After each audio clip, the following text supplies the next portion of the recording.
Hey everyone. Hi. How y'all doing? Whew. How are you all doing?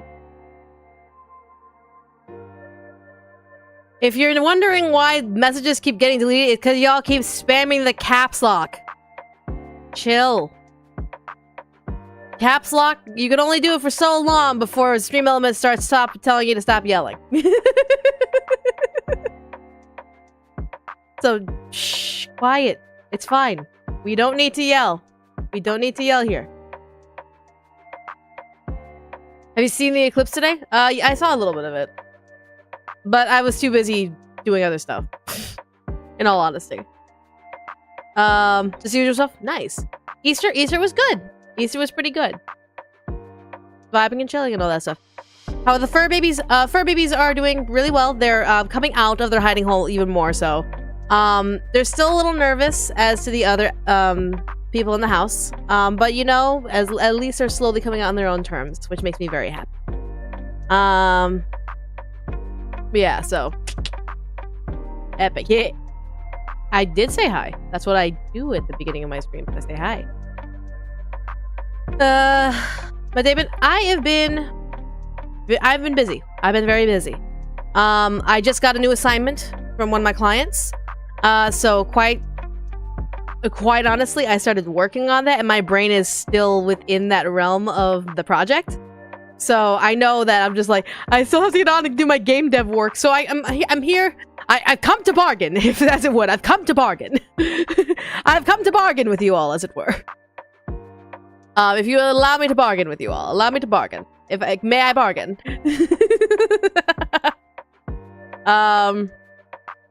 So, let's see. What band did you take on the snail? Claude. I don't know if Midnight Howl is out touring right now. I think he maybe? I don't know if I'm babysitting him or not. If he does, he'll just pop in and I'll be like, ah, hi! But I have a bargain. I come with an offer for you guys. Because, quite frankly, I'm probably not... I'm not in the mental headspace to put my 100% into my game. Because my brain is already going fast forward into this new project my client has put me on. Like literally I was working on it before stream and I'm like, oh no, I have to stop working in order to get back into my own work. Oh no, what do I do? And so I come to bargain. We can do one of two things today. Today is going to be a short stream regardless, because I really want to, I'm not gonna lie to you, I really want to jump back into this new project. Because it's a project that's a little closer to home. It's a little closer to me than the other projects that I've been on with this client. And it's just really exciting. And as my creative mind likes to flow, my brain is going in 10 million different directions. And so it's one of those things just like, so we can do one of two things today. We can, one, continue drawing the NPCs today. I know we have the Clocken family, we have the Flame Moth family, and we also have to finish the Mole Man. That's all we have left to do on the NPC designs. Obviously, the undead designs are going to come another time.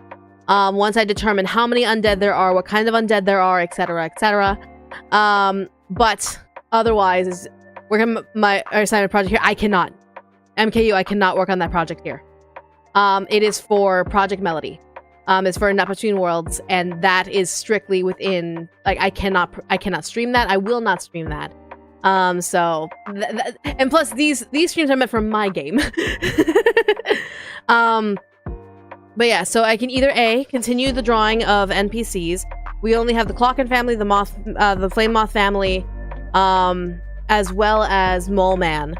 And then the other option is to recap the game. Is basically to recap Home on the Strange for those who are new to the channel, for those who are just coming in for the first time going, what the hell's going on? What project are you talking about? This is my first game dev stream. This would be the one time I'd be like, okay, let's go ahead and recap exactly what this game is about, introduce people to the new game again, and just kind of clear that up with everyone, right? Yeah, basically clear that up with people. So it's either A, I continue drawing NPCs and we continue forward. It's gonna be, again, very short. I don't expect to go more than 2 hours today. Or we can use today as a recap for new viewers and new people, so that way y'all can catch up and be like, hey, this is the storyline. So that way next time we have another Game Dev stream, y'all can be like, hey, it's a really cool game and you can do the job for me. Let's see. Recap, I have no idea what the game is about myself. Not a problem. I'm seeing more people saying recaps, so say drawings, recap. I'm reading, yes, like recap. Might do recap. Simply also so I can refresh everything, because this new format that I've been working with is a different kind of game. It's a different kind of development process, and so it should be like, so say now, why not recap? That's a fair point. So we can just do a recap, if anything. That'd be nice to kind of have. Okay, I can do that. That's not a problem. Yeah, recap wouldn't hurt. Yeah, so we'll do a recap. So that way those who are new here will be able to understand what's going on. And if you are new here, you'll be able to be full of information as to what this Game Dev streams are about. This is every Monday. Every Monday is when the stream will happen. And eventually I will make an FAQ page that people can be like, what the hell's going on? Just press FAQ, and then you'll be able to go to a website which will have all the information that we've currently discussed. So that way this will be the last time I do a recap. And it will be mainly for time purposes, so that way I can just keep moving forward. But today is actually kind of a perfect opportunity to be able to do so, being that I gotta get back to my other obligations. So yeah, that makes sense. I know there's a skeleton wizard chick who has a zombie army that helps her. MKU, come on. You've literally been here every stream. You've literally been here every Game Dev stream. Come on. But yeah. So we'll go ahead and do that. Let me go ahead and organize some things. Might as well pull up some documentation. I also have documentation that I can use. MKU, please. MKU, please.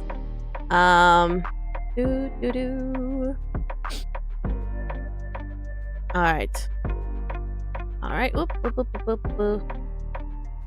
Alright. Just gonna, hold on. Just don't mind me. I'm just gonna fix some things real quick.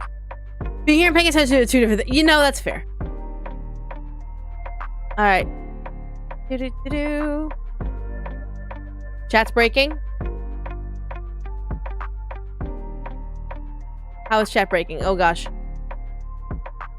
Everything's just breaking today. It's just today.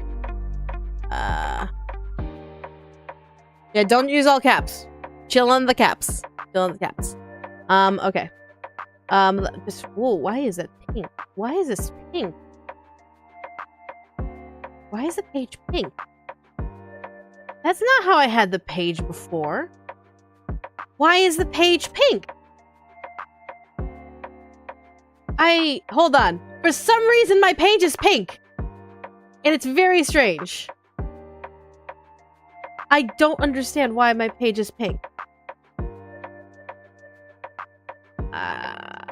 Okay.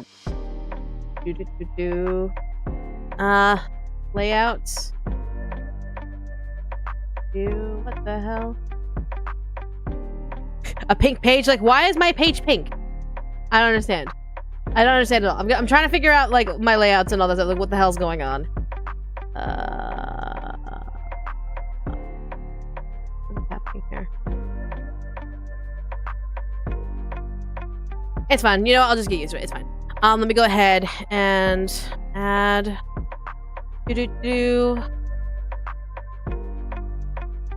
Yes, and this will that.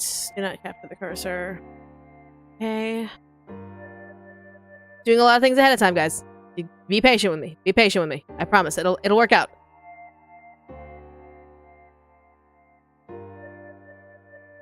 All right. Maybe that might work to my benefit. Wait, what am I doing? I have a thing right here. Okay. Just gonna see how that looks on screen.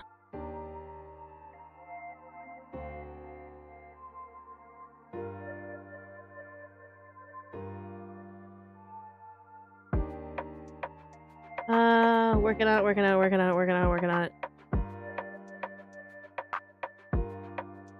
Okay, that kind of works. Okay. All right. Here we go. All right. All right, so let's go ahead and do a recap, shall we? We'll do a recap today. After the recap, I'll end stream, get back to my obligations, and the next week, for sure, will be NPC designs. We'll do some NPC designs. So, yeah. So let's go ahead and bring you all over, then.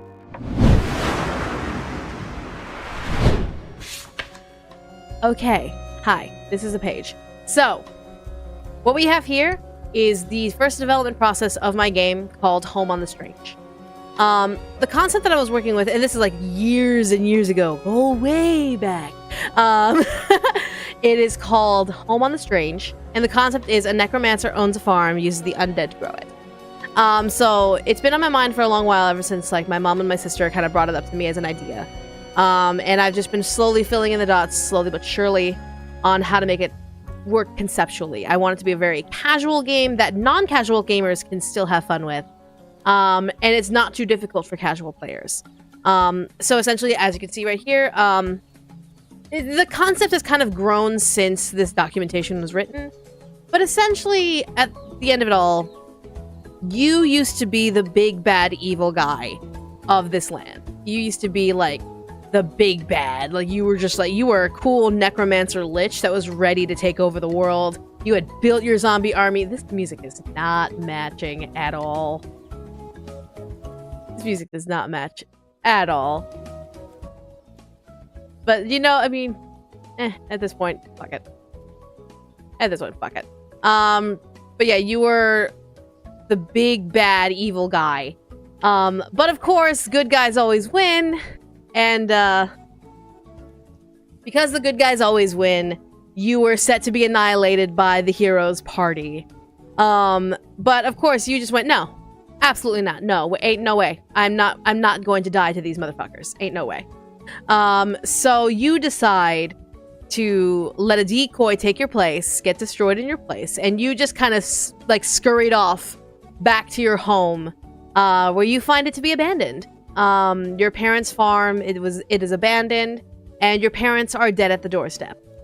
You revive the heads of your parents, and you pretty much set off to start just being a farmer for the rest of your life. You're just like, nope, I'm not going to do that again. I tried fighting against good. It didn't work out the way I wanted. I'm going to live. And luckily for you, your undead horde loves the shit out of you. So they happily work in your farm, tilling vegetables and spell components and all of that stuff. So it's one of those things where they like you, and you have to just kind of manage them. So that's the concept. The concept designs, as you can see, very much is more of the farming aspect and the mining aspect, production aspect, and also town improvement.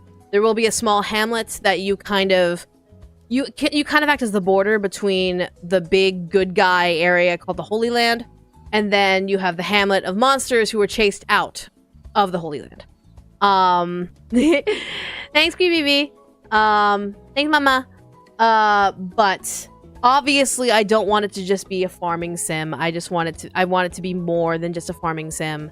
So that being the case, your siblings, who are all assholes and work for the Holy Land, are not necessarily fond of you taking over the farm. And so they try and come at you and salt the land and do all of that shit because they're assholes. But that being the case, the total clips in my ear, nice. But yeah, so every season one of your siblings will attack, and of course your zombie workers are not just your new farm hands, they are also your defense. So you will be able to, thanks to the luck of like you having access to the weave, your companions and all that stuff, you'll have notice of when adventurers are coming your way to attack. But essentially when it happens automatically. So you'll be able to watch during the night, you'll be able to watch your zombies protect your farmland, all of that stuff, and protect you, in essence. That way, no one realizes that the big BBEG that people thought was like decimated by the hero's party is still alive. But also so that way you don't incite the Holy Land to come with full force at this farm. So yeah, there is a method and reason to this madness. So, of course, there is a tower defense system. It is small adventurers, like 1 or 2 party members come and attack, and because they see zombies, they're like, oh, we'll just go make some good money off of these zombies. But every season is going to be one of your siblings coming at you and being like, nope, you can't take this farm. We're just going to try and take it off of you. And all that stuff. There's going to be a lot of traps, minion defense, and it's all very passive. You set it. Basically, it's a set it and forget it sort of system that I want. Where you set up your zombies to be both your farmhands and your guards, if that makes any sort of sense at all. It's something that's very passive and not necessarily complicated for casual players, but it does involve some strategy that non-casual players will like. So yeah, we have that going on. All right. As you can see, I have a lot of just like data points and lists and charts of just like things that'll be part of the game, and this is just like the bare basic first draft of kind of what I wanted. Like we have spell components that you can plant, like Nightshade, Belladonna, Mandrakes, stuff that I've made, such as like Purple Hazel, like Truffle Fluffle, Nutai, Albatross Mushroom, the Devil's Cabbage, things like that. Like the things that I've already started composing into here. And of course you have the vegetables and fruit, lettuce, potatoes, onions, tomatoes, carrots, you know, the whole kit banging caboodle of a typical farming game. Of course you have fruit tree bushes, which are like, you have your apple trees, blueberry trees, orange trees. Why am I getting mobile game vibes? You shouldn't be, because this is more of like, in the vein of like Coral Island, Stardew Valley, all of those, farming sims, not necessarily mobile. And then of course there's gonna be like an animal component. The animal component being like you can raise chickens, sheep, cow, eventually pigs. And there will be a option to butcher these animals, for their parts, such as like the whole poultry chicken, their bones, feathers, lamb shanks, ribs, chuck, all that stuff. You'll be able to not only raise animals and take, for example, like milk, wool, eggs, feathers, but also butcher to sell to auction and replace as needed. Sheepies? Yeah, sheepies! I thought sheepies would be really cute, especially since you can get wool, you can make cotton, you can make silk, all of that. But also we get plot. We do get plot.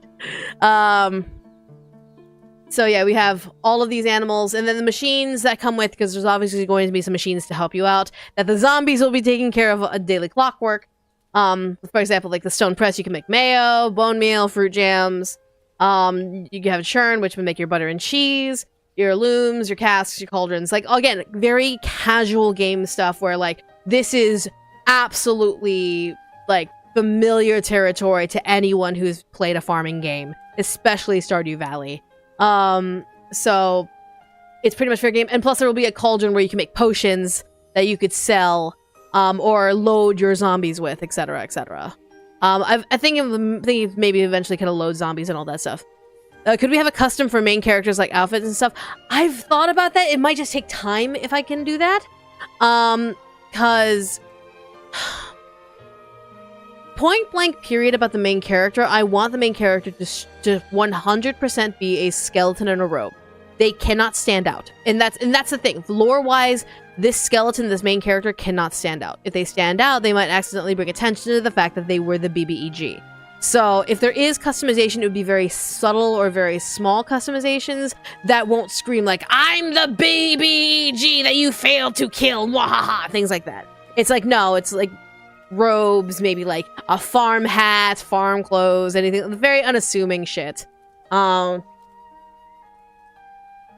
this close to an evil farming game? Ish, in a way, ish. I'm gonna call ish.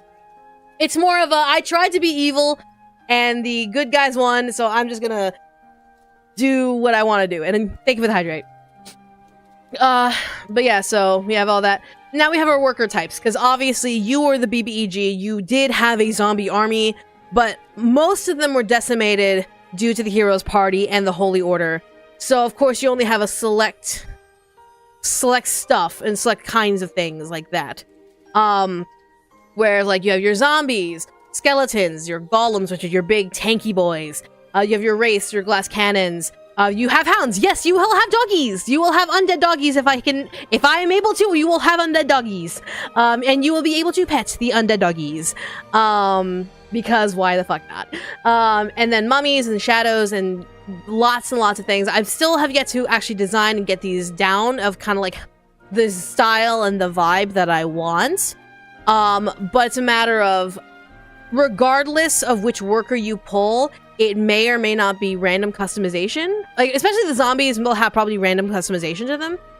Whether they be like certain clothes that they're wearing, certain hats that they're wearing. Like, it's all those things like, and if there ever is like a sort of like backer sort of thing where like people pay money to back the game and all that stuff, maybe a custom zombie made for them depending if they do a shit ton of money towards the development of the game. But zombie, like these worker types, probably going to be random generated, so that way it's constant flow and that each of them is unique and different.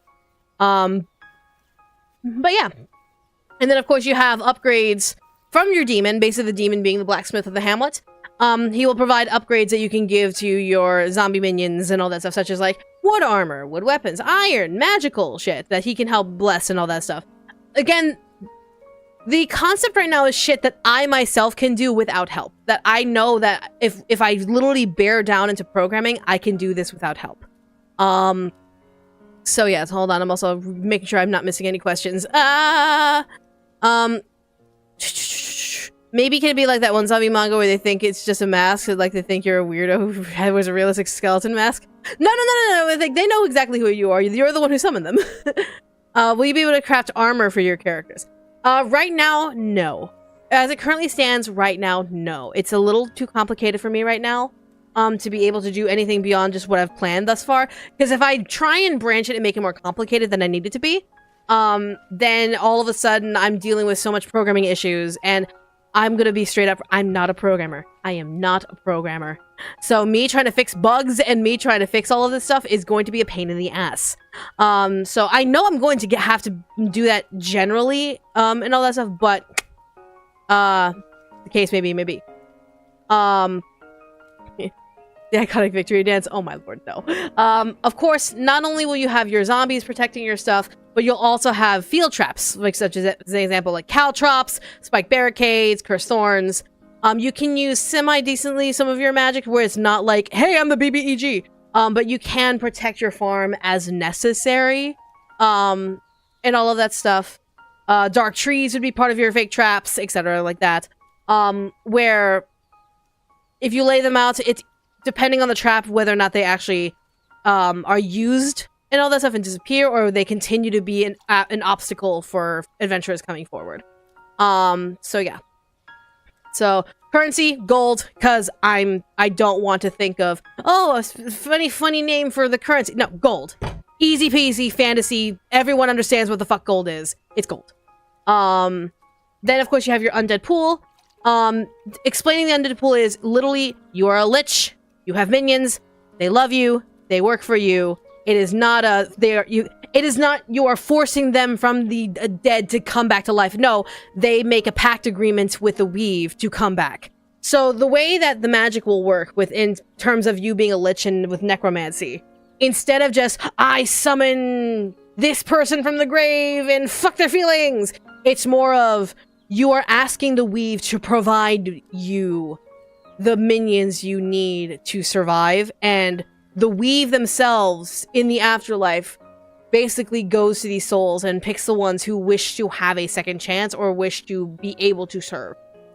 So there is a consensual element to it, unlike, I'm just gonna rise the things from the dead and blah blah blah blah. No, it's more of, the weave can give you exactly what you're looking for, rather than you just be like, I raised this random zombie and it's a child and the child doesn't know anything except wandering around and being an ass.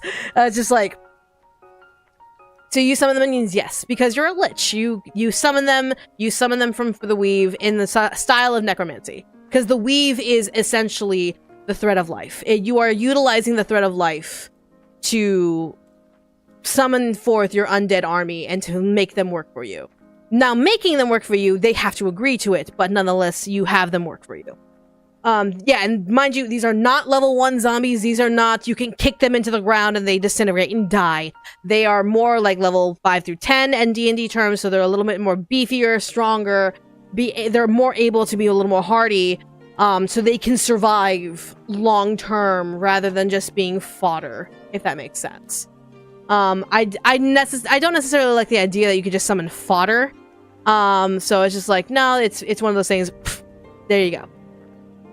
All right. Eventually, there may have some player name customization.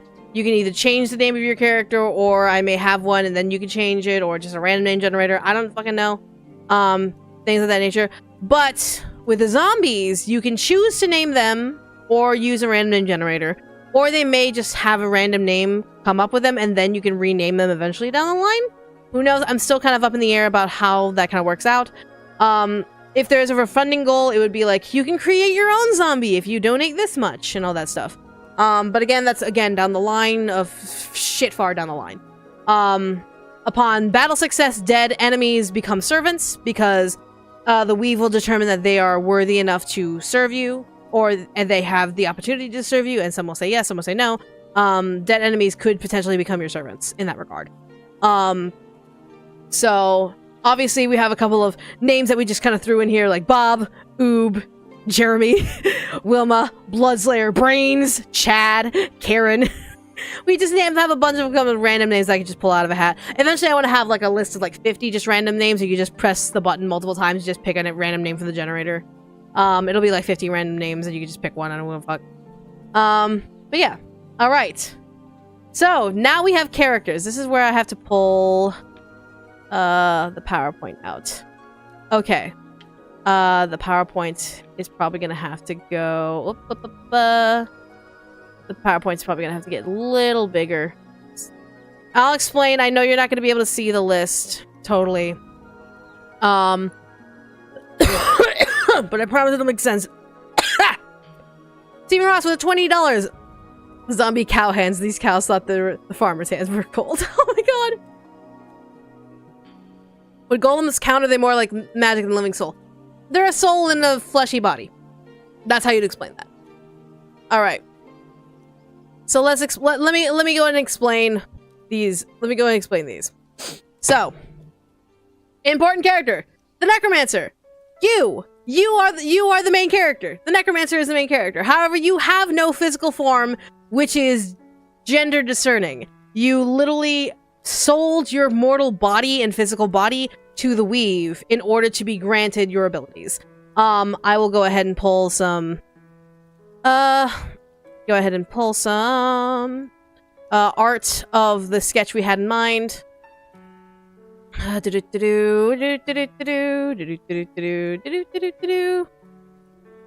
That way, like, y'all can, if I have a sketch for it, I'll just go ahead and pull it. There we go. That works out. That works out perfectly. Up. There we go. Yeah, good enough. Yeah, good enough. Up. Where are you going? Hey, where are you going? Alright, there we go. Boop, boop. Alright, so. Obviously, we have some designs that, again, what you see is my design versus the basically Pinterest board of ideas that I've had in mind for this character. But you are the Necromancer. You are the NPC. You are the main MVP. You are the PC, and you decided instead of being the big BBEG that failed, you go and take your parents' farm, and you're now trying to live your best farm life. However, that is not to say you are not previously a villain.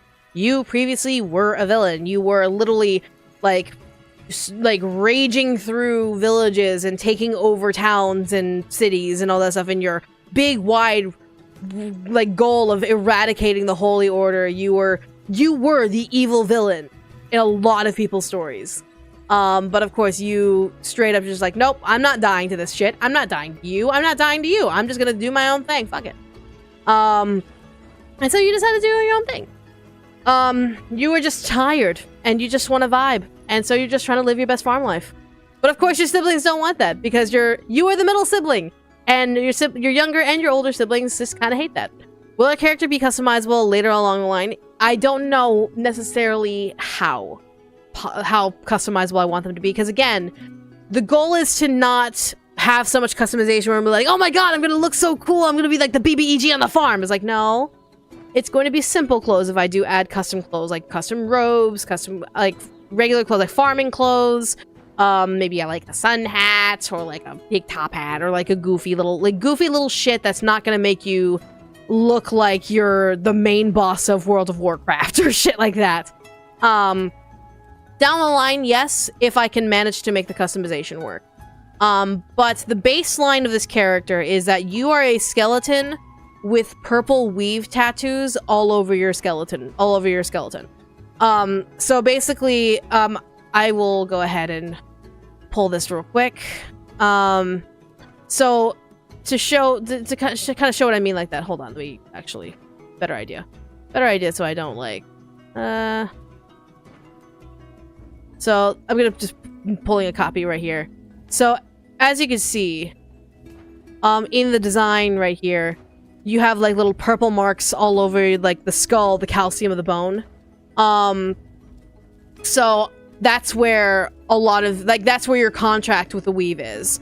And all that stuff. And of course you have a small little emblem. It's not a phylactery, it's just a small little gem that the weave gave you as a gift. That you kind of have with you that also has the power of the weave within it. Things like that. Let's see, what else is there? I'm more interested in something cute as costumes. Maybe, again, that's just more down the line. I mean, say, I would that both. But yeah, just, again, for right now, it's just small customizations, but that is currently what is on the docket right now. The writing could be going, yeah, a little bit down the line. And then, of course, you have, I don't have a picture of mom and dad. But mom and dad! Mom and dad, surprisingly, in this realm of gaming storyline, they actually supported you. They supported you, right? They supported you in your wrongs. They knew that your siblings were being assholes to you throughout your life, and they were the reason why you left. But being that there were 4 of them versus the 2 of them, and they really couldn't necessarily do anything about it because they were overworked on the farm, they were supportive of you as much as they could, and they even silently cheered you on as you rose through the lands as the big BBEG. If customization becomes possible, can the option be change the color of the tattoos? No. I will actually say no to that. The weave is a specific color. I want it to be more of a purple tint. I want it to be more like a mixture between like a reddish blue purple tint. I want it there. Like, that's where I clearly want it. But otherwise, it's one of those things where, back to the parents, they supported you. And they got punished for it. So, after you left and after you were destroyed, the Holy Order pretty much is like, we are going to punish anyone who supported the Necromancer, big or small, doesn't matter. If you supported the Necromancer, you're outcast, you are executed, whatever. And of course, your siblings knew that their parents supported you more than them. So of course they absolutely threw the parents under the bus. And they essentially, how the game begins, is that you find your parents' bodies in front of the house of your farm. And their heads are in their hands. Like as if they were executed and just left there. And basically there's a big sign that says, that's basically say, may those who followed the Necromancer learn an example. And basically they made an example of your parents. So yeah, it's kind of, that's why when you do resurrect them from the weave, they're bouncing skeleton heads, because they were literally executed by decapitation. But they're bouncing little skeleton heads that follow you around. They're really, really cute. Because they're awesome. Alright.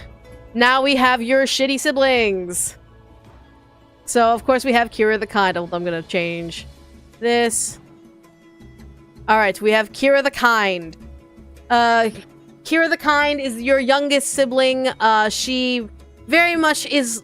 She's like the image of like the virginal, like nun-like type of priestess, who very much is just kind of like, you should believe in the Holy Order because the Holy Order loves you and protects you, and anyone else is absolutely wrong. And it's kind of like that mentality. where she's a very toxic mentality of just the obsessiveness of being part of the Holy Order. But she is the picture perfect priestess. And so it's one of those things where she's your obnoxious little sister, in truth and reality. When on the outside, everyone would see her like, oh my gosh, she's like the most perfect, beautiful, like virginal, magical girl sort of shit. She's still in training, as she is the youngest. But she is very much, she's on the border of being the Ojo-sama type of style in terms of like cliche. But she wants to prove herself, and she's the first to actually go up to your family's farm and try and like seize it and try and raise it back to the Holy Order's control, because she wants to be able to claim that land as her own. That it's more of a selfish reason why she goes in first. She doesn't necessarily go in thinking that there's anything wrong with the farm because she doesn't know. But she goes in with the idea to take it over and to like shove her parents' bodies to the side, refigure the land, and just take it as her own since she's the one who found it. So yeah, she comes in, but then she realizes, oh shit, there's someone here. Oh shit, there are zombies here. I guess I gotta figure that out. And of course, she comes in to try and attack. You obviously attack back while you defend back. And of course, when you overrun her, you have the chance to either kill her for good, let the weave take her, or you basically make a contract with the weave to take her soul. And this is the time where it's forced, where you keep her as undead, in order to have the lore moment of why were you such an asshole in my life? And why did you not understand where I was coming from? It's kind of like a more story moment of that kind of like force, where it's not like, I'm gonna force you to be my servant forever. It's more like, no, I need to confront them. And now that I have the chance to, while they're under my influence, I can absolutely grill the shit out of them. So yeah, because they weren't able to do it in life, might as well do it in death.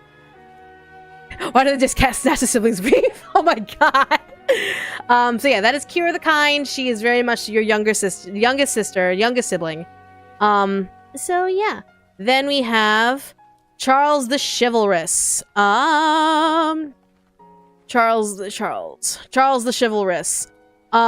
Very much, he is the hothead little brother. He's the hot-headed boy that wants to prove himself, not necessarily for the glory, but for the power and the prestige that comes along with it. It's very much, he is like, yeah, I'm gonna be a hero, I'm gonna be the big guy, I'm gonna get all the bitches, I'm gonna get all of the power, all of the money, because I'm so cool, look at me, I'm part of the Holy Order, blah, blah, blah, blah, blah. It's very much ego, all the way through with Charles. So he's very feisty, but he's grown into his knight armor. It's almost knight in training, but he's kind of on that cusp of being he can prove himself to straight up be like an actual knight, like his older sister. But he wants to be able to prove himself, but when he realizes Kira goes missing, he goes to look for her and he realizes, oh shit, there's evil on the farm. No, I can't tell my siblings about this. I'm gonna deal with this myself.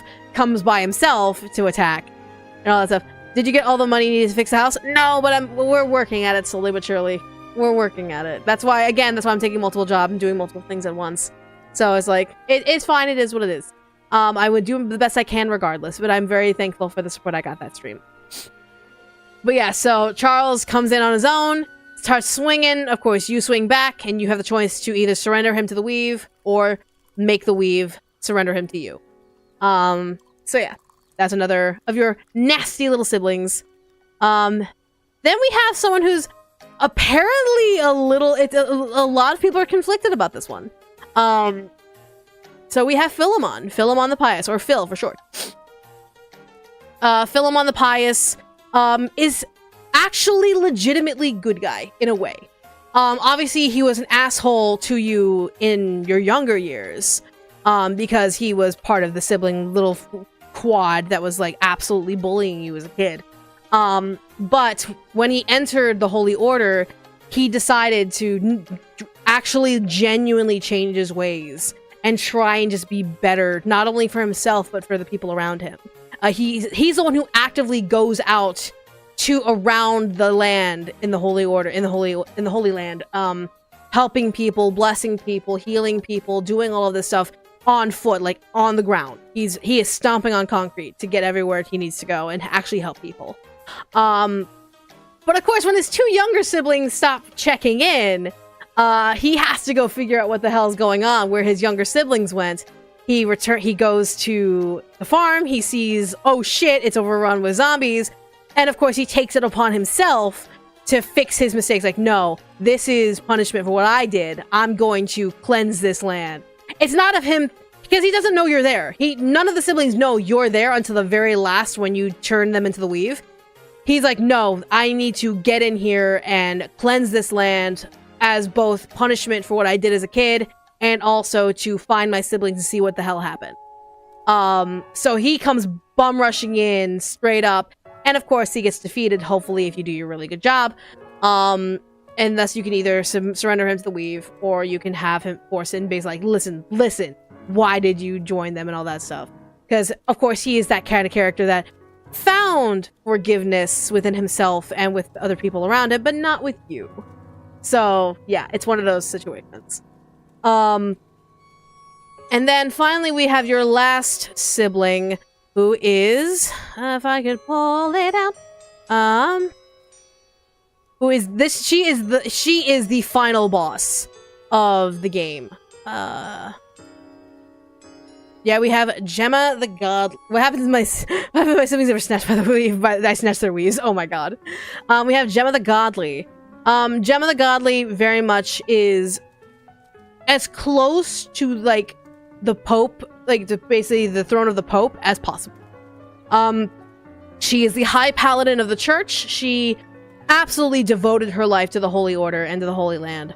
And she is as powerful as she could possibly be. And in fact, she was part of the hero's party in slaying you. So she fully believes you are dead. She fully believes that she had done her duty and has absolutely eradicated the evil from the world since you were the source of that evil. Have you played Doom or made your own games? Yes, I have. I've made a bunch of visual novels. This is going to be my first non-visual novel. But yeah, so Gemma the Godly, she is very much she is very much prim, proper, mommy, like sort of air about her. But of course, when her siblings don't answer when she calls, she knows something's wrong. And so she does her scouting while everything is happening. She goes to the farm. But she's the only one to recognize your energy in the farmland. And so out of her own pride and her own ego, instead of calling forth the Holy Order to help send backup against you, she says, no, I'm ending this here and now. And I will make sure you are ended here. And she is the last boss of the game. She is the one who's going to absolutely try and stomp you. But of course, if you've done your job right and you've already prepared ahead of time, knowing that she was on her way, because of course you do, then of course you can surrender her to the weave or take control of her undead body. But yeah, so those are the main bad guys of the game, where it's like, it's your fucking siblings, your family members who absolutely made your younger life a living hell and kind of forced you to be the BBEG. So each time we defeat a sibling, depending on what we do, is she going to be aware of what's going on? She's going to have... Obviously, she's going to have other holy duties to take care of, and it's not like she was the older sister.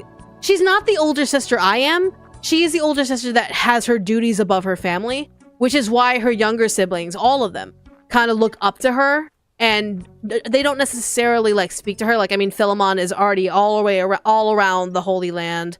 Charles is kind of moving up in his own order.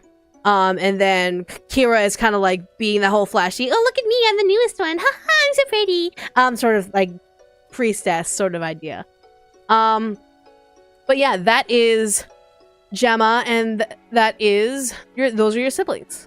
All right. Then we have the Hamlet. The Hamlet, essentially you have the farm, but then behind you, further into the forest, on the outskirts of the Holy Land, is a hamlet. This hamlet is full of runaway refugees who either kicked out, chased out, or ran from the Holy Order. And essentially they're both in hiding and they're trying to survive. And you with your farmland can help them survive, being that you can provide produce and all of that stuff, and you can make deals with certain characters who go out and do trading in the Holy Land, such as like the Witch and the Changeling. So first we have the witch, which the board is a little different from how we designed her. But yeah, so first we have the witch, who is a traveling merchant. She only deals with heroes. She only deals with adventuring parties and heroes. And essentially, she knows she's very sexy. She knows she has the charisma to deal with party members and all that stuff. So she absolutely utilizes it and abuses that. So that way she can make her profit as needed. But her real ambition is that she literally wants to travel. This is her best way to travel. If she does make these deals, if she does do all of this, that's the way that she can kind of travel around as much as she wants. And so when she meets the necromancer for the first time, obviously the necromancer has the ability to make spell components that she can sell and make her potions with. But obviously she wants to know more of the necromancer's adventures on their own. Being that the necromancer themselves, like, has been all around the Holy Land and all around the world. Pretty much, like, trying to take control of it and all that stuff. Right next to her, we have, basically, she carries with her, well, she doesn't carry. Right next to her is, like, this big treasure chest that with legs that she's enchanted. That, if you know the color of magic, it's essentially the tourist luggage. It's luggage. And the mimic is not the mimic. The luggage is the thing that carries all of her supplies around, and it's very safe. And if anyone tries to stick their hands there, then it becomes a mimic. But it's not a mimic. It's supporting luggage in that regard. So yeah, that's the witch. We're kind of debating on whether or not we want to have names for these NPCs, but right now we're just currently calling them as they are, like the witch and all that stuff. Will there be opportunities to buy or sell from her? Not as of right now. I'm trying to figure out, like, first how this game's gonna run logically before we even have the opportunity to even consider that, because there may be days where she's not in town. She may be off in the Holy Land selling her wares. She may not be available and all that stuff. I gotta make sure I can figure out what's going on. But yeah, next we have Werewolf. Werewolf is the mayor of the Hamlet. Where is he? And yes, he is he is what I would like to refer to as a gentleman with a monster inside. So he pretty much, like, he prides himself to be a gentle giant with a very bad temper, if absolutely triggered. So it's like Chester from Don't Starve, maybe? But yeah, it's one of the things, well, with the werewolf, going back to the werewolf, he wants to be good. He wants to be a good role model, especially when there's children in the Hamlet. He wants to be a good mayor. He wants to be a good person. But he knows his werewolf form, which is actually a werewolf form. It's not him with wolf ears. It is actually a werewolf form. He knows his werewolf form is another line of defense for his people. So, yeah. So it's... For him... Interacting with him is very much like he's going to provide, like, guidance. Like, he's going to be your first introduction to the Hamlet. He's going to be your first point of contact for anything that happens in the Hamlet, such as, like, upgrading the village and all that stuff, being able to do all of these expansions.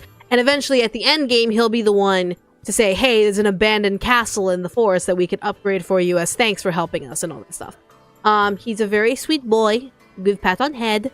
So yeah, we're dealing with an almost rabid animal, but no, he's not a rabid animal. He tries to control it, but he only lets it loose when his Hamlet is in danger.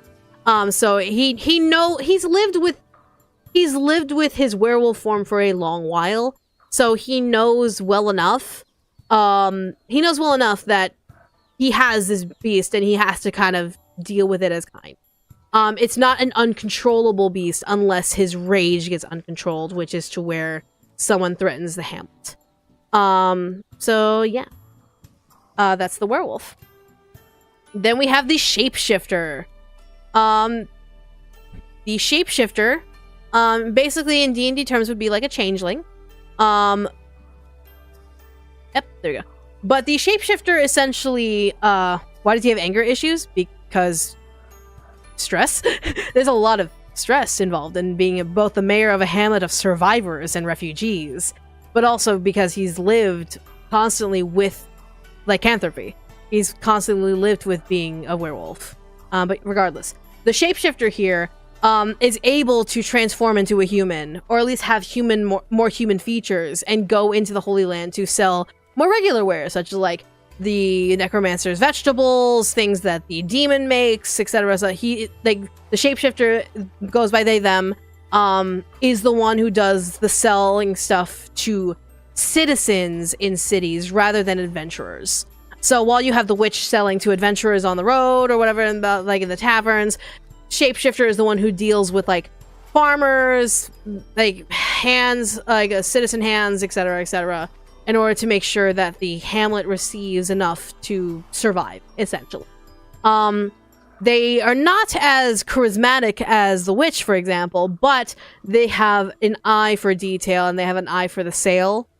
So they know logically what they can do, and all of that stuff. But their storyline is more around of like, where do they fit in? Because they could technically fit in with the humans if they wanted to, but they've seen the cruelty of humans. They've seen the cruelty of the Holy Land people on people like them. And so it's like, do I really want to be involved with that or not? Can we romance all, or is it one person? You can romance all of them. Polygamy. Straight up. Yeah, you can straight up romance all of them. Polygamy. You are 100% open to having a polycule in this game. But yeah, so that is the shapeshifter. Next is one of my favorite characters. If I could change the slide. Next we have the vampire. Now, this vampire, I do not want like the whole skinny, like mysterious, like femme fatale sort of vampire. I want big, buffy, mommy vampire. And so she is the captain, the sheriff of the guard of the hamlet. She is the one doing the protecting. And when the mayor is like doing his actual job of protecting, like, and like organizing the hamlet and doing the business stuff, she is the one straight up like, I will beat the shit out of you if you don't listen to the hamlet's laws and all that stuff. So she used to be a noble in the Holy Land, but was chased out and betrayed, which is why she now claims the hamlet as like her piece of land. She has to protect it as hers. So there's a possessiveness into it, but she is very cold and very short-spoken when you meet her for the first time.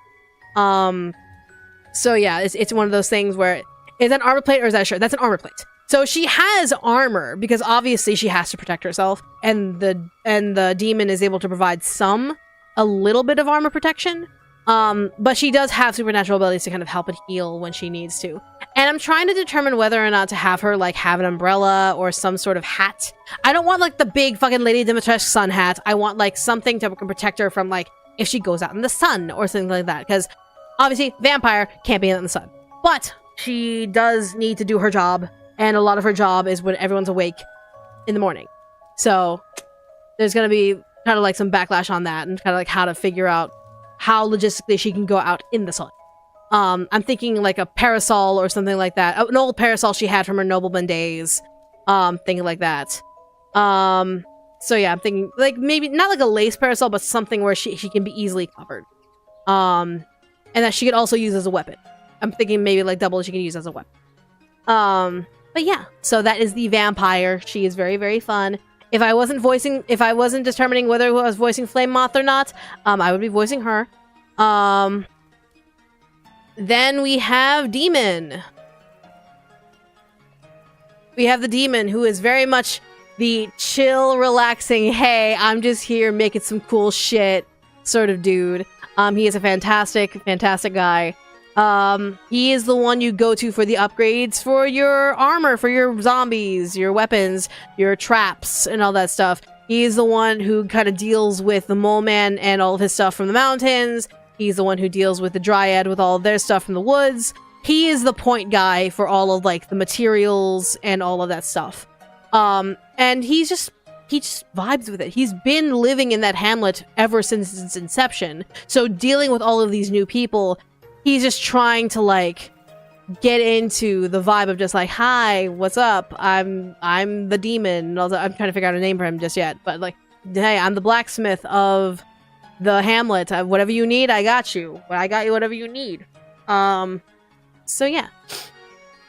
But yeah, that is the demon. He's cool. He's the coolest one of the cooler characters. I like him a lot. All right, but those are the romanceable options.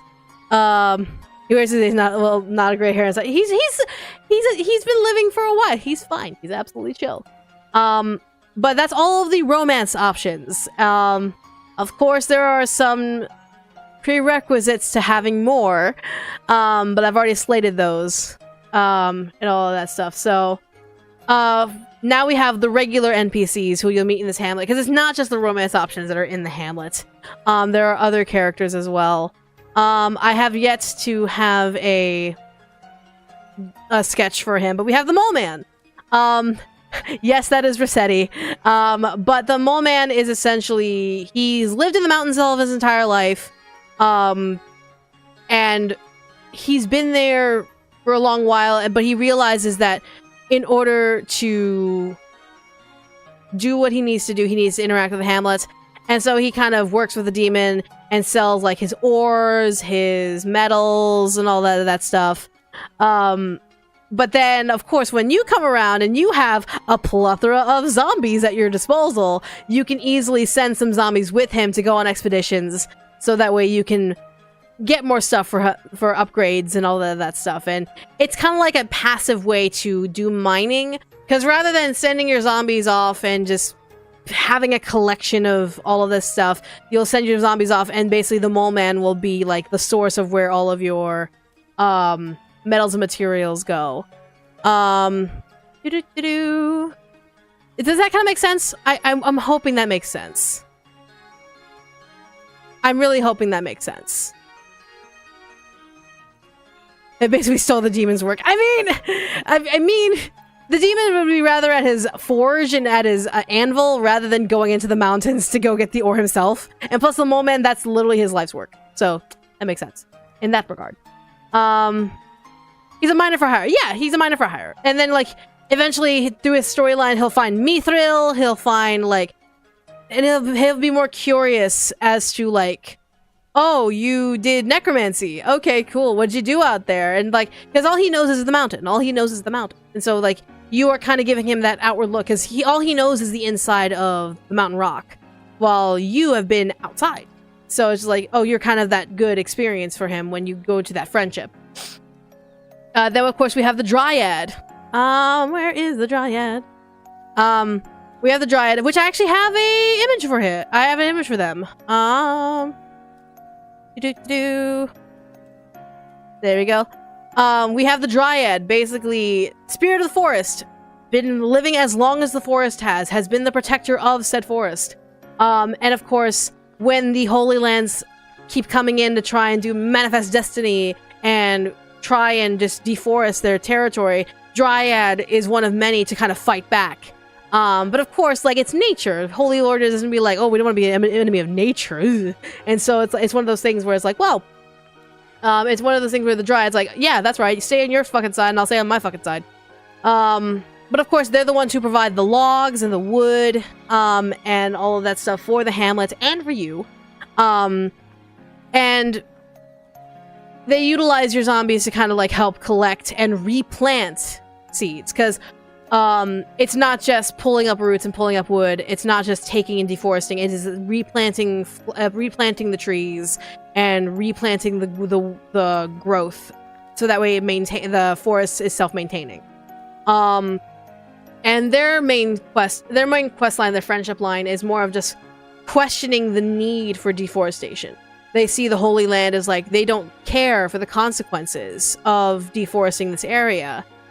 And the Dryad doesn't understand why. And so you, having interacted with humans, are like kind of like their pinpoint, their middleman of like, why do they do this? Why do they deforest without thinking? They speak for the trees and they'll break your fucking knees. Exactly. They'll speak for the trees. They break your fucking knees. So yeah, you speak for the trees. Yes. But yeah, so the Dryad is very much like, that whole angle of like, why do humans deforest shit? Why? So yeah, they're kind of that point. All right, everyone's favorite character, surprisingly, it's Armor. So this is an animated Armor who has a tormented spirit inside of them. They were summoned by a sorcerer, but when the sorcerer was defeated, somehow they remained within their armor body. And so with no purpose and running away from the Holy Order as to not be exercised painfully, they found themselves in the Hamlet, and they are part of the vampires' patrolmen. So it's one of those... Oh, I need to change... Yeah. They are a walking suit of armor, and they don't speak. They are not a speaking character, but they do make gestures, and they do make a form of communication with physical movement to kind of address their uncertainty of who they are and their purpose. Being that their original purpose was to serve the sorcerer, but now that the sorcerer is dead, and the only thing they can really do now is just patrol mindlessly, they're like, well, do I really want to do this? Is this a thing? And yes, if this game is supported enough to where it breakneck speed, they may become a romance option. Have fun clanging that against the bed. But I've already made my promise. Hello for McDonald's! Hello for McDonald's! Let's go to Raising Cane's. Any side effects? Nope, I haven't had any side effects from the Eclipse. But yeah, so that is the Armor. Let's see what's next here. The Nyakin family! Oh my goodness, my sweet little beans. My sweet little beans. There's no way for me to show all of them at once, but I'm gonna try anyway. But yeah, the Nyakin family. They're a bunch of torty cat people. Well, mom is torty. And then the children are a mix of torty and tuxedo. And so these are cat people. They're obviously cat people. So essentially the Nyakin family, it consists of a cat woman and her 3 children. Their father died protecting them during a siege from the Holy Order, and they ran to live in the Hamlet. Mom is kind of in that grieving stage of like, she just lost the love of her life. And thus has to kind of work to make sure her kids are okay, while the kids are both trying to be responsible in the house while mom works and do the chores, cook the dinner, get ready, everything ready, and also are just coming to terms with that dad's not coming home, and they want to make sure their mom is okay. So it's one of those things where there's a lot of conflict happening with this family. Mom's trying to be responsible, and then you have the oldest kid. Oldest kid just kind of like, well, I'm the oldest here, so I gotta do the best I can for my siblings and for my mom. Then you have the middle child who's still trying to determine who they are. And they're just kind of like, do I really fit in one way or another? Like, can I really help out like I am without really knowing who I am? And then, of course, you have the youngest, who is still kind of reeling at, like, that dad's not here. Dad's not here. Why is mommy always so stressed? Why is everyone so stressed out around me? And we've determined that the third child has vitiligo. So yeah, there's a lot of things that we kind of just going back and forth with the designs on. But yeah, so that's the Nyakin family. And of course, we have names that we're still trying to determine and all that stuff. All right, and then we have Goliath. We have the Goliath. Where's the Goliath? Where's the Goliath? There we go. We have the we have the Goliath. He is a big, almost 8-foot tall man, like 7-8 foot tall man who is like, he's been living in the forest for a while and he's kind of settled on the Hamlet. And he's just kind of helping out as the big, strong, big guy who, like, he's the one who collects all the stuff from your shipping bin, or he's the one who kind of helps patrol, etc., etc. And he's just a big guy. He's a sweet big guy. Horny jail for you! Horny jail!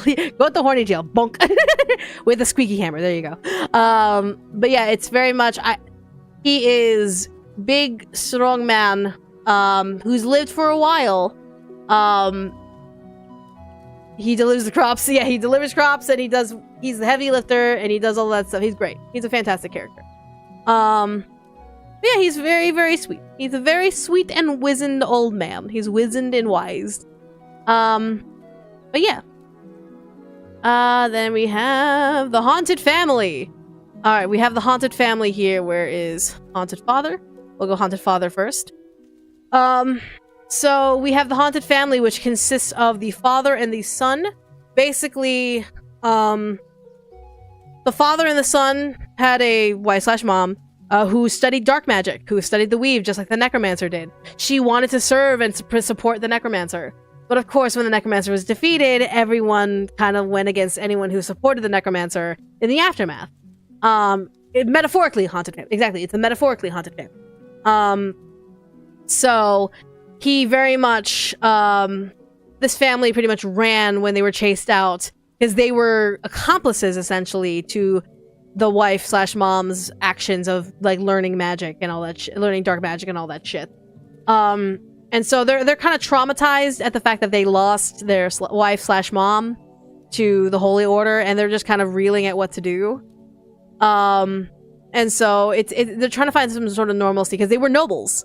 So of course you have the haunted father, who is very much a noble, higher up. Trey, thanks so much for the gifted sub. And then you have the son, who's trying to, like, brush aside his noble life, because, like, the noble life betrayed him, essentially, in essence.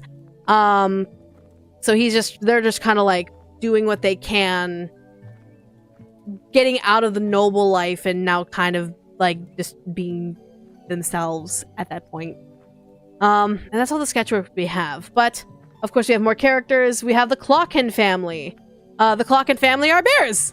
So of course, the Clocken family consists of a father bear, a mother bear, and a child bear. Who touched my spaghetti? But this family, they were in a territory, and of course, the Holy Order was invading. And before they could only abandon, before they were even attacked, they decided to abandon their home before they were being attacked. And now they moved to the Hamlet to find some sort of life. But of course, they have their old traditional ways. They have their own ways of, like, thinking, surviving. The father works as one of the patrolmen for the vampire. Mom works with the Nyakin mom to kind of, like, help the supplies, to help, like, organize the city, the little hamlet. And of course, the child attends to the house, because the child is safer in the house. Will the haunted family have a more snotty demeanor? Dad might have a little bit. Son definitely will not. Son is definitely more of, like, this is... Because they're both...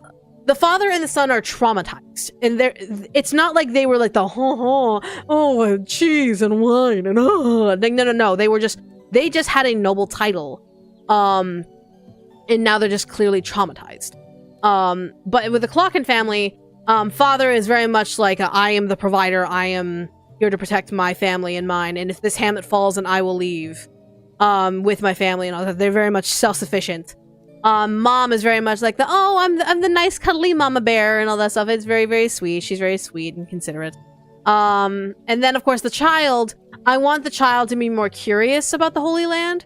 They're not necessarily one to, like, put themselves in danger in terms of trying to learn, but they very much have the curious mind of just like, well, why are the humans taking our territory, taking our land, and all that stuff? And they're more of just, can we just talk to them? Can we, like, ask if we could have our land back and all that stuff? And they will never be put into a situation of punishment or, like, consequence, but they are of that cautious curiosity, to which you're gonna have to kind of balance that and deal with it. But yeah. And then my favorite characters, which as of right now will be voiced by me and my husband, the Flame Moth family. The Flame Moth family is just, why can't we be friends? Why can't we be friends? And of course, yeah, so the last family we have is the Flame Moth family. So the Flame Moth family consists of a couple, a Mothman, and a Flame Elemental. So essentially, it is a star-crossed lover situation, where a Mothman fell in love with the literal princess of the Fire Elementals. And so the the Mothman essentially started trying to woo the flame elemental, and of course she actually fell in love with him because he was just very sweet, very kind. It was like he came out of nowhere. And it was, again, that clear, cute attraction. But of course, the Moth clan was just like, no, you can't, because she'll kill you, she'll destroy you, she'll hurt you, blah, blah, blah, blah, blah. And they never approved of such a relationship. And then, of course, Flame Elemental, she's a princess! And so she's like, the Elementals are like, no, you can't be with this Moth. This Moth is beneath you, blah, blah, blah, blah, blah. And they're like, no, fuck you both. We're gonna be together. And they ran off together, but of course, during a really, really close encounter chase, he took her by the hand and burned himself on. So basically, one of his hands is scarred. Basically, it's like, there's, like, one of his hands is gonna have burn marks and scars all the way up to the elbow. And it's gonna be not painful anymore when you meet him. But essentially there is a clear indicator of the past where he did try and touch her. But he clearly cannot. So their friendship is going to be more of just the Moth, who is the secretary to the werewolf, him trying to find a way to kind of better himself, so that way he can be worthy of the flame elemental. Because he believes that the flame princess kind of settled for him. And he's like, I don't know what drove her to me. I knew what drove me to her. And I will live absolutely unable to touch her if that means I could still love her. And so he kind of lives like that whole, I don't give a shit if I can't touch her. I want to love her. And so that's his storyline of you trying to help him, like, no, that it's valid and you're absolutely a valid partner for her because she chose you, dude. And then, of course, you have the Flame Elemental, who her storyline is all about, like, no, I want to touch him. I want to touch him. I don't want to hurt him. I want to touch him because I love him. So her storyline is actually going to be a little interesting because you're going to have the spell components to be able to make basically a way for her. She's going to have this whole, like, ceremony / like, ritual that she's going to prepare for. And she needs this ritual to be able to have a human form. Because there were basically rumors in the Flame Elemental's history that they could have a human form. And so she's like, I want a human form so I could touch this man. I want to be with this man.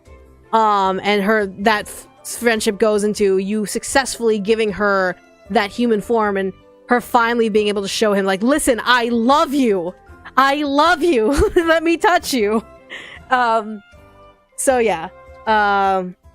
So he tried to woo her and succeeded. He's only now having second thoughts. He's not having second thoughts of that. He's more of just... It's that regret of, I pulled a princess. I pulled a princess. She chose me. Am I truly worthy of her? Being that I can't touch her like I want to. That she wants me to. And so that's kind of that. And that's the Flame Moth family. And it's my favorite family. Get it through your fluffy skull. I like you. I'm with you. But yeah, so it's one of those things where, yeah, it's gonna be that whole thing. And of course, I've already started writing the. Let me go ahead and move this down. Where is it? But yeah, I've already started writing like the relationship quest lines for like the romance options. Like the witch is getting her own romance options. The werewolf getting all that stuff. I could go into detail, but again, it's more of I've yet to flesh these out and these may change, so that's why I haven't necessarily sat down, but as you can see, they're not all finished, clearly. But of course, like, I'm still writing through the scripts and still writing through all of this stuff. But what do you guys think? What do you guys think of my little wacky story? My little wacky game and all that stuff?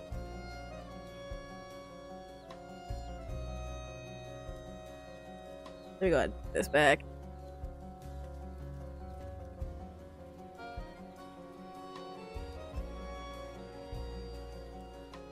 Nice. Yeah!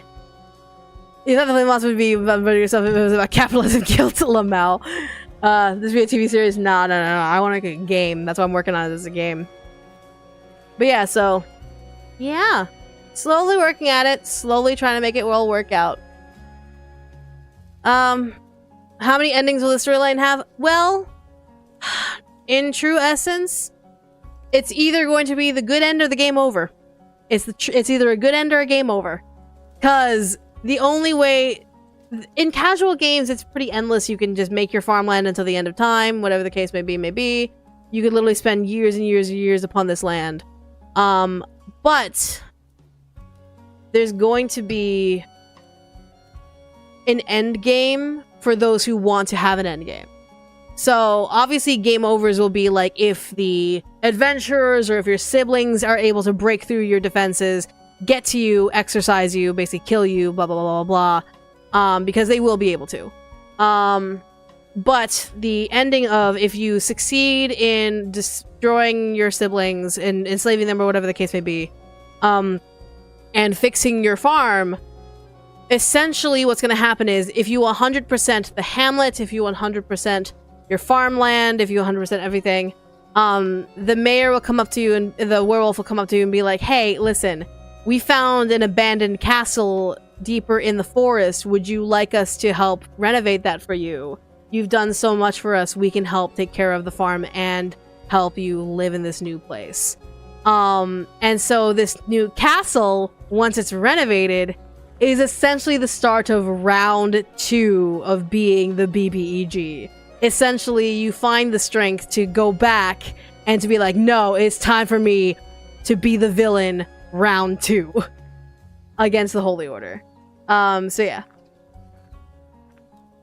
But again, you don't have to do that. You can straight up just be like, nope, I'm just gonna be a farm person for the rest of my life. Fuck it, I don't give a shit. But if you want an ending, that's gonna be the ending, where you can revitalize this castle in the middle of the forest and be like, no, it's time for me to get back to work. But yeah. So yeah, that's kind of, basically, yeah, one ending or you did. And of course, there's endless for those who just want to be casual. I just want to farm for the rest of my life. May I suggest a golem, or we already have that plans? That's already one of the workers that you can have. Like, obviously, you can have a flesh golem. You'll be able to have a flesh golem down the line, as one of your worker types. So, yeah. But yeah. Will the human form be like an orange fire color type thing? Yeah, I still have yet to design the Flame Moth family. I still have yet to design the Flame Elemental, but she is going to be a fire. Like, her actual form is going to be a fire. That's why her main workplace is with the demon in the, the forge. So she's gonna keep the forge alive with her abilities. So yeah. Like villain, or just active work against the Holy Order? Your choice, I guess. Basically, it'll be like an open-endedness of just like, I could start my regime again. I could start my attack against the Holy Order again. But yeah, it's just like, it is up to you. I leave it open-ended. But yeah, because I want that neutrality. I want that where if you feel like your necromancer is an evil motherfucker, then you have the chance to be an evil motherfucker. But if you just want your necromancer to just live peacefully, they can either continue working on their farm, or they can just be like, yeah, whatever, who cares? Yeah. But yeah, so it's kind of like that. If that makes any sort of sense. Whew. But yeah. Does anyone have any questions on it? But I also have a thing at the very end of here, like essentially what the game will kind of look like. Oh god, if I could just zoom out. Let me zoom. Okay, there we go. But essentially what we have here, if you can see from, you know what, let me go ahead and actually remove the PowerPoints here. Alright, so let me actually zoom. Nope. Oh, I need to zoom out more. Zoom. Nope, that's, maybe? Okay, good enough. So essentially, kind of the game-wise, there's gonna be 2 locations. One location is going to be your farm, obviously, because that's where your farm is, all of that stuff. And 2 is going to be the Hamlet. Hamlet's gonna be like, for right now, is a rabbit hole, because I don't know whether or not I can actually make the village in the Hamlet a little bit of an explorable place. But the first area obviously is going to have your farm. Like let me go ahead and zoom in even more. Let me zoom in even more.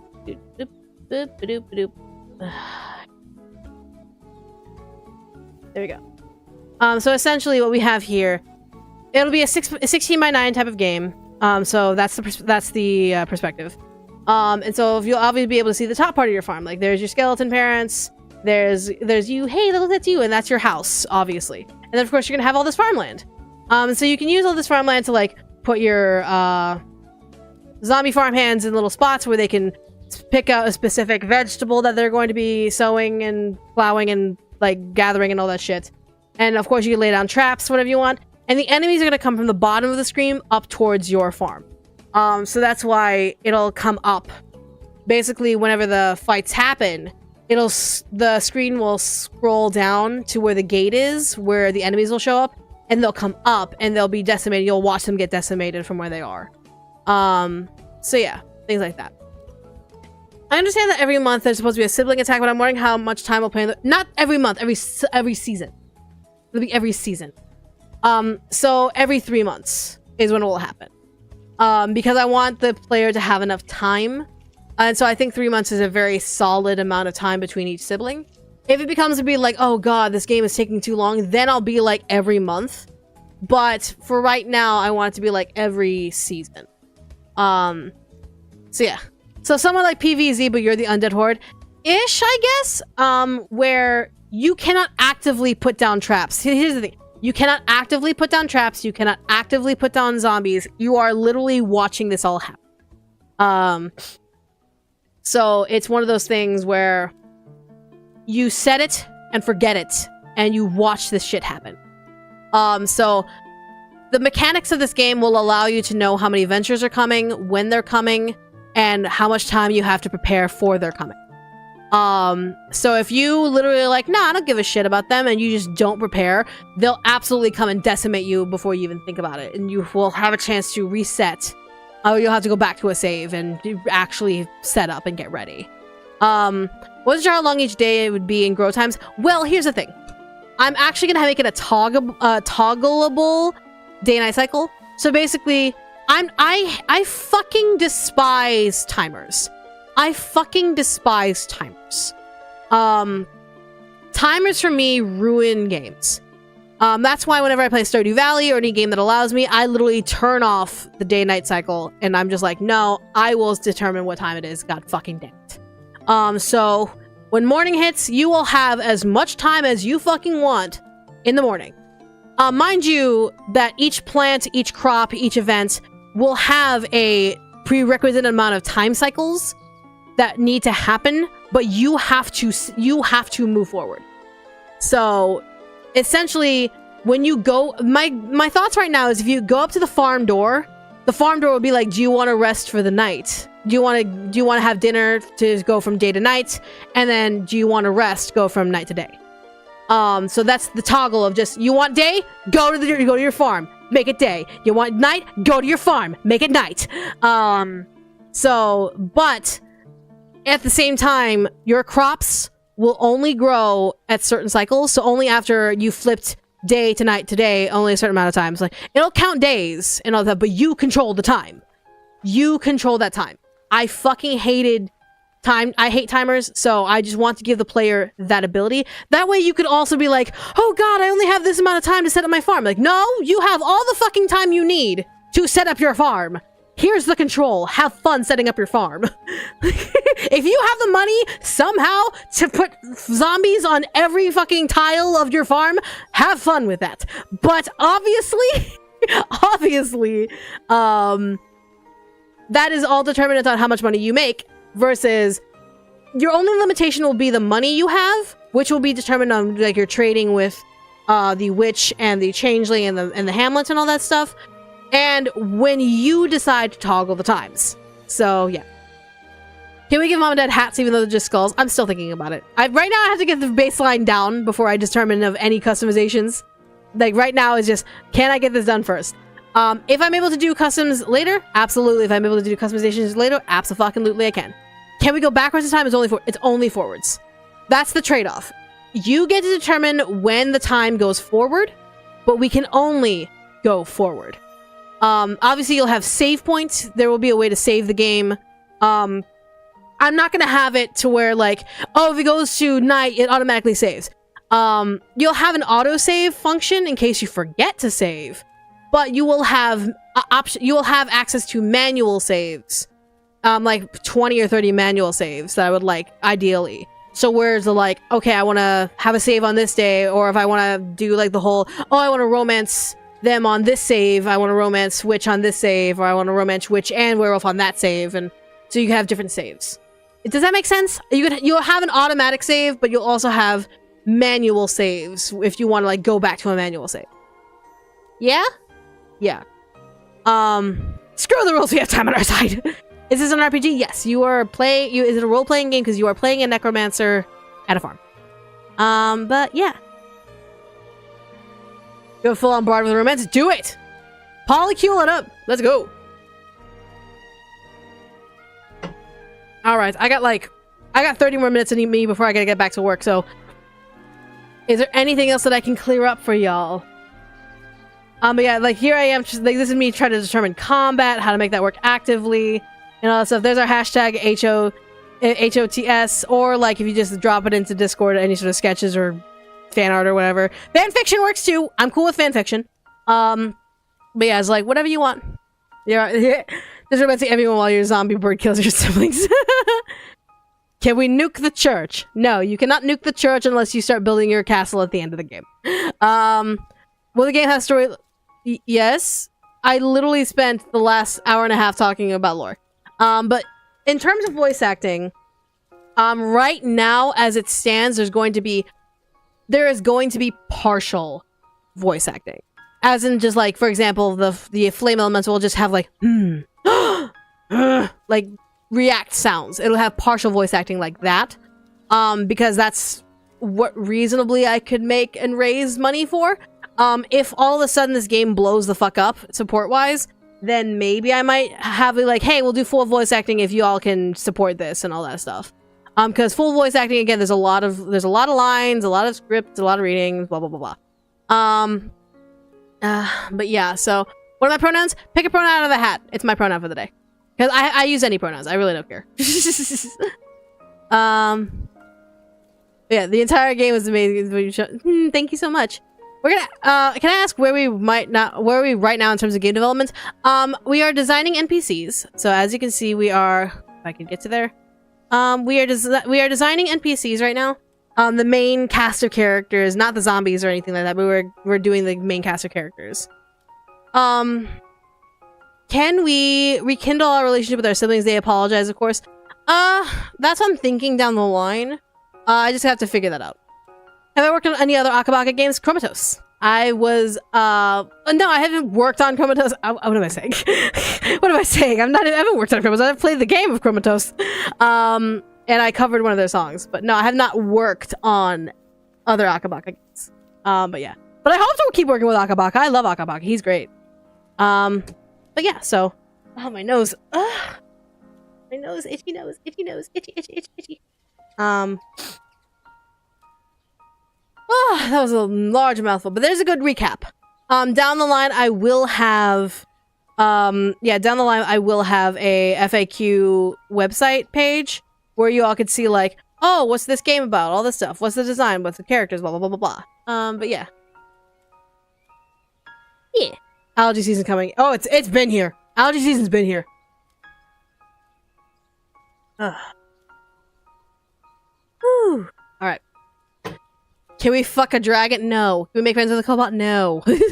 Not what this game. That's not what this game is about. Great question though. But yeah, so next week we'll go ahead and continue with the NPC designs. My Jesus scribbles with zombies. Absolutely, have fun. Like they're zombies. Have fun with them. Eventually down the line, I gotta solidify some designs. Just so I can get some sprite works done, some like tile maps done for the characters, so that way I can at least start programming in Godot, at least learning Godot. But yeah. There are no T20s, only farming. Nope, none of those. I've not played any of those games. There's pollen everywhere. No kobolds. But yeah, so There's pollen everywhere. It's awful. 100% is awful. Ugh! Do we have any specific type of powers? You have a connection to the weave. Weave being the thread of life. So the weave is a living and breathing deity-like entity who controls life and death. And essentially, you are their greatest servant and also their greatest partner. At least in business. So the weave essentially helps you with your magic, like, because you control life and death through them. But otherwise, they are a shapeless entity. What style or direction do you think is going so far? Not sure yet. I'm honestly not sure. If I had a fuck ton of money, it'd very be much similar to this art style of, like, fucking... What is it? Fucking... Oh my god, what is it called? Not triangle... Well, yeah, triangle strategy. Like, triangle strategy, what is it? The newest game, like Unicorn Overlord? Like, very much in that vein. Like, I guess Disgaea? I guess, maybe? But, like, more of just, like, the more darker anime tones. Things kind of like that. Right now. But again, my mind could change 100% later down the line. What's the story behind the glasses? I wear glasses? Because I'm blind? I'm not legally blind, but I'm, like, very damn well close. You have a Discord server? I have had a Discord server. Yeah, I had a Discord server. Romance Weave? No. Can we use our necromancy to resurrect paladins out of pure irony? Probably no. Yeah, if you romance the weave, wouldn't that technically be romancing yourself? How long have you been working on this so far? Like, the whole thing? Oh god, years. Absolute years of working on this game. Oh my god. Like, I've been working on this since, I want to say, like, even by near the end of Seduce Me 2. Somewhere near there. But yeah, so. Ooh, my mouth hurts. Oh. The weave is just Fabio hair. Machine guns? No. Now y'all are just being silly. Maybe I should just end the stream now. You're all being silly now.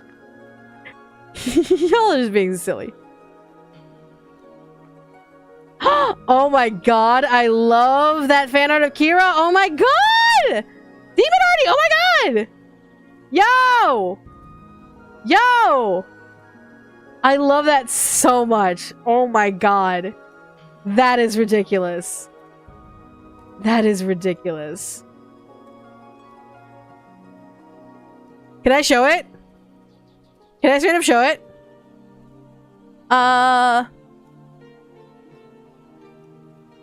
Let's see. Oh my god.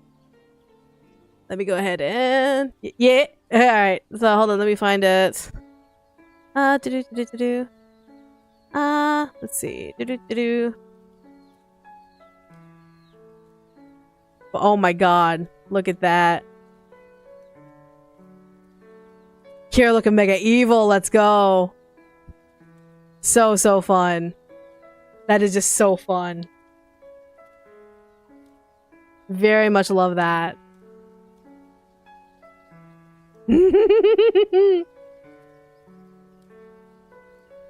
That's absolutely great for Kira. She's so cute, but so evil!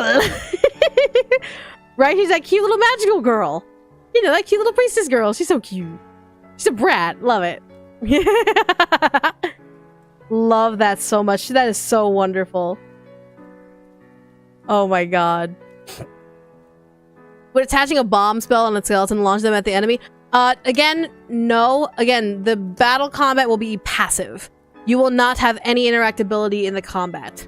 So you cannot attach a bomb to a skeleton midway through, or else that would give away your position, that would give away kind of your ability. And it would kind of scare off the adventurers and make the Holy Order come on your ass. So I was rephrase. It would make the Holy Order come and trounce your ass. So yeah. Yeah, so I don't want it to die in that outfit. No. But why not? Can we punt Kira? Sure. I mean, the goal is to, down the line. So yeah. But the funny. But the no. Let's sue for Roomba with a knife attached to it. Be free, my child! Can we give affection to the zombies? The zombies appreciate and work for you willingly. They already servitude to you, and they already have devotion and loyalty to you.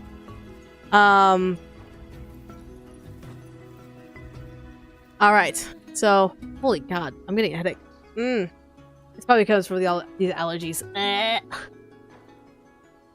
Whew. Any other questions? Serious questions before we head on out? So that way I can get some rest before I have to take care of some obligations. I'm excited for this now. I'm really excited to get back into this. Yeah, next week we'll be able to finish off.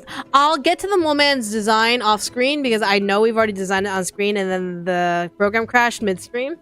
But I will go ahead and redesign Mole Man off screen and come back and all that stuff. Can we level up certain undead creatures? You'll have plenty of undead to call forth. But yeah. When will Game Dev Mondays stop? I hope never. Game Dev Mondays are my way to be responsible and my way to be held accountable to continue working on this game, even when I have like a million other jobs. If the Game Dev Mondays stop, it'll be for a serious reason. And that serious reason will be like a precedent over Game Dev Mondays. But idealistically, never stop. The Game Dev Mondays will never stop idealistically. Because this game will take a while to make. It's not like I can make this game overnight. Especially if I'm right now the single person kind of like programming and getting this shit together, then yeah. So every point of the game, even yep, that's the goal.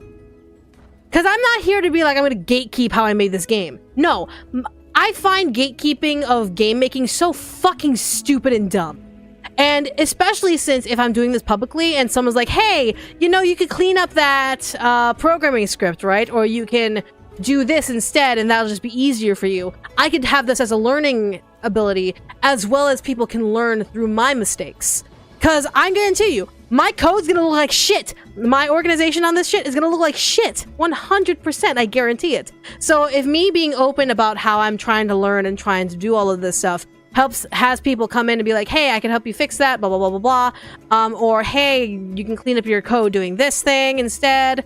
Or, hey, you can add this and that would make your life 10 times easier. Or, hey, I've learned this from you. Then more the merrier. I don't want to gatekeep shit. I want to actively learn, and this is my way to actively learn. So yeah. Yeah, the goal is every Monday is Game Dev Monday unless something serious happens. But yeah. But that way you all know the progress. That way you all can see the progress being made, and it's not like I'm like disappearing off into the void and never making any progress in the game. Like you guys are actively seeing me make progress. So yeah. Whew. This is a learning point for me as someone learning about programming in the game sector as well as graphics and animations. Yeah, it's a game development is tough. There's a reason why for some developers it takes like years, for some developers it takes months, and there's a whole gambit of just how fast or how slow a game can go depending on what you're adding to it, the mechanics behind it, the effort behind it, etc., etc. Yeah. So, yeah. Stretching the neck. All right. Whew. I think I'm good. How about you guys? You all good? You all good for now? Until next week when we start finishing off these designs? Because after the designs, we'll be learning Godot and getting Godot to start working. But yeah. Bone Boy gonna be doing the bed shake boogaloo. Oh, there will be one Monday where I will not be available. So everyone, make sure you mark your calendars. The 22nd, I will actually be not in town. I will not be in town on the 22nd, so I will literally be unable to do Game Dev Monday. Because I literally will not be having access to my computer. So there's one Game Dev Monday where I will not have a Game Dev Monday. And I deeply apologize for that. But I send my love regardless. But we will continue and keep working and doing the best we can. Alright, so let's see, for Twitch tourists, let me go ahead and send you... Why aren't you working? Hello, good morning. Let's Let's send you to Jambud. I'm not sure what Jambud's doing right now, but we're gonna send you to Jambud. Alright? Give Jambud some love. Otherwise, I'm gonna get going. The 22nd, right? Yeah, the 22nd, I will not have a Game Dev Monday because I will literally be out of town and I will literally not be here. So I cannot give Game Dev Monday when I am not here. But yeah, so I'm gonna get going. So thanks everyone for coming. Have wonderful sweet dreams. And I will see you all next time. Love you all. Bye!